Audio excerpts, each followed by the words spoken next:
안녕하십니까. 전륜 이상의 멘토입니다. 2024년 11월 13일 오늘은 그동안 다루지 않았던 추세 전환봉에 대한 타점을 보도록 하겠습니다. 초심자분들은 이런 타점도 있겠구나 라고 보시고 절대로 실전에 응용하시면 안됩니다. 숙련자분들은 이제 그 단타 매매 게시판에 보면은 단타 정의에 대해서 제가 정리를 해놓고 있죠. 그 중에서도 이제 추세 전환봉이라고 해서 그 전환봉을 기점으로 스캘핑, 단타 이런 구간을 노리게 되는 거죠.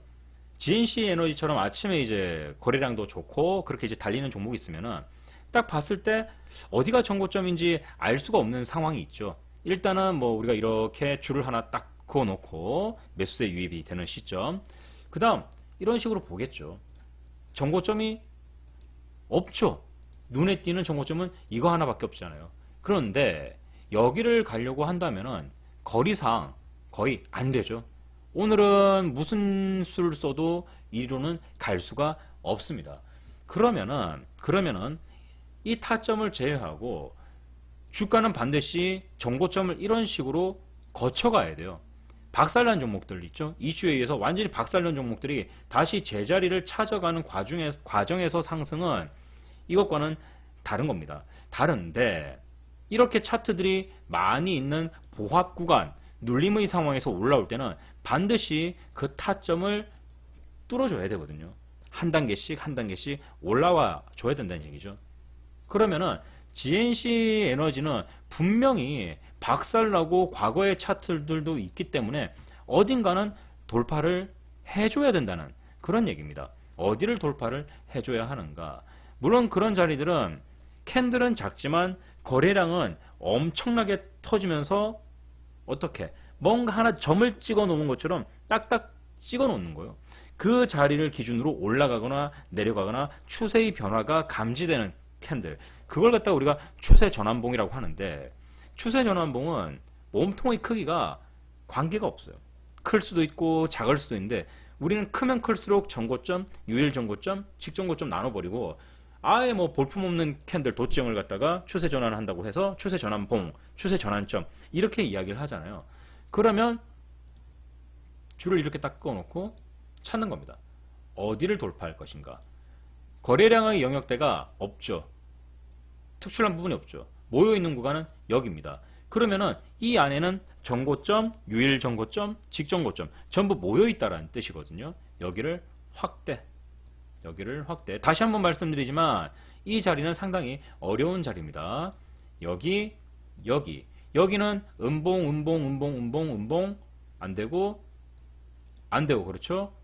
요 녀석 하나 있고 이 녀석은 위치상 이것도 안되죠. 왜? 주가가 오늘 GNC 에너지는 여기까지 오르질 못했어요. 그래서 이 아래 이 구간 안에 정고점은 이런 부분들은 대부분 다 이제 사라지는 거죠.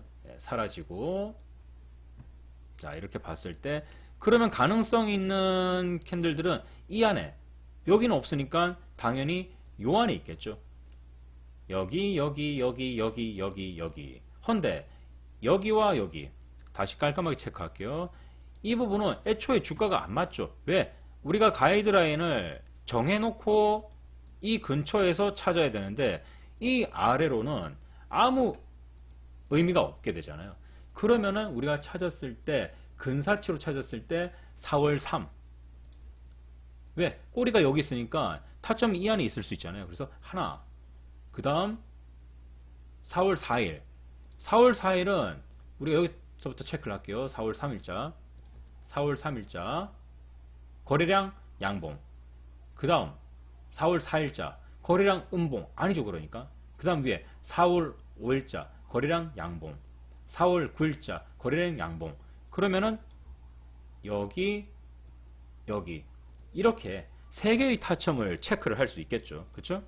그리고 줄 하나 그어주고 6,730원이니까 6,730원. 그러면은 매수세 유입이 되는 시기가 7,400원. 얼추 이렇게 맞다. 그렇죠? 이렇게 그어주고 여기. 그럼 이제 후보군이 하나 둘 셋 나오죠. 오늘 최고가 땡긴 게 7,690원. 이렇게 그어주고 그러면은 이 안에 수가 있었겠죠. 그쵸? 4월 3일부터 볼까요? 4월 3일자의 추세 전환봉. 그러면 얘는 야, 이격도가 조금 크긴 하지만 7,400원대 딱 있다. 걸려들었어. 자, 여기 정고점이 위치가 여기 있습니다. 그리고 4월 5일자 정고점이 아유 너무 높게 있죠. 여기 위에 있습니다. 정고점. 그리고 4월 9일자 정고점이 희야 여기 있습니다. 자, 이제 한번 찾아봅시다. 우리가 GNC 에너지에서 추세 전환점, 추세 전환봉을 찾았습니다. 그 가이드라인을 두고 어디서 이제 추세 전환봉이 있어야 되는지 알게 된 거죠. 하나, 둘, 세 개 있었는데 요 놈은 몸통이 3, 그 다음 몸통이 2, 그 다음 몸통이 이제 한 6 요렇게 있어요. 그러면 얘 4월 9일 같은 경우에는 직전 고점까지도 볼 수가 있겠죠. 직전 고점까지도. 그런데 이제 다른 캔들들이 계속 옆에 있으니까 유일한 직전 고점이 될 수 없어서 타점으로 보기는 좀 애매한 상황이 돼버린 거예요. 그럼 우리가 애매한 상황 되면 어차피 하지도 않는데 사실 추세 전환봉도 잘 안 하잖아요. 우리가 이렇게 이제 봤을 때 기어이 내가 찾아내겠다 하면은 고점이 요 사이에 있어야 되는데 정확하게 여기에 딱 언제 4월 3일자가 탁 있는 거예요. 4월 3일자. 우리는 4월 3일자가 정고점, 그 중에서도 제일 등급이 어려운 낮은 추세 전환점, 추세 전환봉인 것을 찾아낼 수가 있는 거죠. 그렇게 어려운 건 아니죠. 시간을 가지고 찾으면 되는데 우리가 지금 이 바쁜 시간에 이 황금 시간에 다른 종목을 잡아도 모자랄 판에 추세 전환봉을 갖다 보고 있다?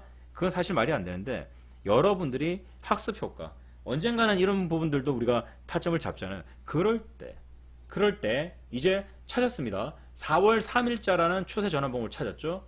분봉 전환. 여기서 그러면은 이 정고점이 어떻게 됩니까? 정고점은 여기 있습니다. 맞죠? 여러분들 맞을 거예요, 분명히. 우리 그어볼까요? 여기다 한번 그어볼게요. 정고점이 이렇게 나오거든요. 지지와 저항이. 저랑 똑같이 그림이 나와야 돼요. 다시 그리겠습니다. 정고점이 여기부터 여기 요렇게 화면 보시겠습니다. 이런 식으로 결정가, 우리의 결정가는 지지와 저항의 수와 거의 일치한다고 말씀드렸죠. 그래서 이렇게 줄을 그으면은 자, 아주 예쁜 그림이 완성이 되고 지금도 갇혀 있잖아요. 그러니까요. 갇혀 있잖아요. 갇혀 있다. 아주 멋진 그림이 완성이 된 거죠. 분봉으로 전환을 다시 해서 여기 정고점입니다. 정고점 돌파할 때 거래량 튀었죠. 거래량이 빵 터졌습니다. 그러면 얘네들 같은 경우에는 결정가의 결속력이 좀 크죠. 폭이 넓죠.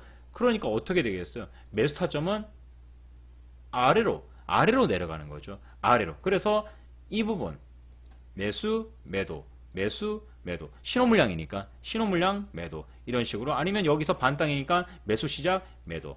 그래서 GNC 에너지를 오늘 만약 추세 전환봉으로 잡았다. 그러면 타점은 제일 좋은 타점은 매수, 매도. 이렇게 나가는 게 맞습니다. 좀 어려울 수 있죠. 좀 어려울 수도 있는데 그래서 제가 정고점만 공략하면 된다. 정고점만. 근데 기다리지 못하고 막 이것저것 하시는 분들이 있는데 그러면 이제 매매가 꼬일 수가 있어요. 애매한 종목에 손이 계속하면은 매매는 항상 꼬이는 법이거든요. 그래서 추세 전환점까지 가기 전에는 정고점, 유일 정고점 여기서 일단은 충분히 자신감 얻으시고 그 다음에 실력이 늘면 우리가 번외편이라고 하잖아요. 숙련자 모드인 직전 고점. 나중에 여러분들이 뭐 스캘핑이라든가 짤짤이까지 나는 전업 투자할 거야. 이렇게 되면 이제 이런 분야까지 오는데 오늘은 그동안 정말 오래전에 다뤘죠. 몇 달 전에 다뤘었는데 오랜만에 추세 전환봉에 대해서 다루고 저는 이제 교육을 하러 나가보도록 하겠습니다. 오후에 게시글로 다시 한 번 더 이야기를 나눠보도록 하겠습니다. 오후장이 시작됐습니다. 차트 복귀로 예림당 하나 보도록 하겠습니다. 먼저 예림당이 주가가 올라가서 정고점을 돌파를 하려고 한다면은 이렇게 기준이 되겠죠. 11월 12일 종가 2385 매수세 유입이 시작되는 가격은 어디입니까? 매수세 유입이 강력하게 들어오기 위해서는 이 타점이 이렇게 만들어져야 되죠. 네, 전고점이 되려면은. 그러면은 상방과 하방, 박스권에 상방 압력, 하방 압력이 마주치는 이 부분이 맞겠죠. 헌데 우리의 돌파 타점은 이 자리를 넘어선 매수세 유입 구간이 2,600원대를 넘어가야 하니까 예림당의 이 캔들은 지금 타점에서는 안 맞죠. 그렇죠, 여러분들? 올라갈 때 가장 먼저 만나는 전고점으로 여기를 만나야 하지만 우리의 매수세 유입 타점은 이 상한가를 넘어선 위에 위치한다. 그러면 어디일까요? 현재 이 차트 요 부분은 없다고 봐야 되겠죠. 일단 없다고 봅니다. 없다고. 그리고 이 상한가를 우리가 분석을 해봐도 결정가의 결속력이 아쉽죠. 많이 아쉽습니다. 그래서 지금 현재 전고점의 매수세 유입 타점을 계산한다 하더라도 안 되고, 상한가를 까보니까 수치상으로도 안 되고, 결국은 에림당은 이 캔들이 없는 거죠. 이 캔들은 없다. 무음처리 없다. 지지와 저항이 일어나긴 했지만 아쉽지만 없다. 그럼 체크 어디? 여기밖에 없죠. 그러면 예림당은 2024년 10월 11일 기준으로 해서 몸통도 크고 상한가에다가 유일한 자리에 있습니다. 그럼 우리는 이 캔들을 뭐라고 합니까? 전고점! 가장 좋은 타겟인 전고점이라고 합니다. 10월 11일자 기준으로 했을 때 결속력의 크기는 아주 단단합니다. 정말 어마어마하게 단단하죠. 그래서 다시 줄을 그어보니까 이런 식으로 나타나더라는 겁니다. 결국 이런 부분에서도 지지와 저항이 또 수렴되니까 이 자리도 이 안에 수렴된다고 볼 수 있겠죠. 예림당은 현재 차트에서 10월 11일 외에 그 어떤 캔들보다 10월 11일이 우선시돼야 합니다. 그러면 분봉으로 와서 이렇게 보게 되겠죠. 돌파 가격은 여기 완전한 돌파, 매수 매도 매수 매도 매수 매도 매수 매도 매수 매도 이런 식인가요? 기가 막히게 일어나는 거죠. 그래서 예림당 같은 경우에는 타점으로 우리가 얘기를 했을 때 현재 일봉상으로 10월 11일이 최고의 타점이 되는 겁니다. 여러분들이 봤을 때 부족한 부분이 있다 그러면은 비중을 조금씩 줄여주고 이런 식의 능동적 대처는 반드시 필요하겠지만 예림당은 이 시간대에서 가장 좋은 타점이 됐죠. 차트 복귀 여기까지 하도록 하겠습니다. 오늘도 지금 여러분들 이제 급등하는 종목들을 보시면 아시겠지만 타점이 명확한 종목들에 대해서는 굉장히 반등이 신나게 나오고 있죠. 슈팅이 아주 재밌게 잘 나오고 있는데 오늘 유튜브 구독자님, 서울에서 오신 이제 유튜브 구독자분께서 조금 전에 수업을 받고 가셨어요. 정말 쉽다. 와, 이렇게 쉬울 수 있나? 매매는 정말 쉽습니다. 이제 남은 거는 여러분들이 배우고 가셔서 경험만 쌓는 거. 경험만 충실히 쌓아주시고 뇌동매매 참으시고 타점 아까 같은 추세전환봉 같은 거 실력이 닿을 때까지는 직전 고점 추세전환봉 손대면 안 되거든요. 쉬운 타점만 골라서 하시면은 일단은 이기고 들어갑니다. 그 다음부터 이제 마인드 컨트롤 하면서 점점 번외편도 해보고 키워나가는 거죠. 수고하셨습니다.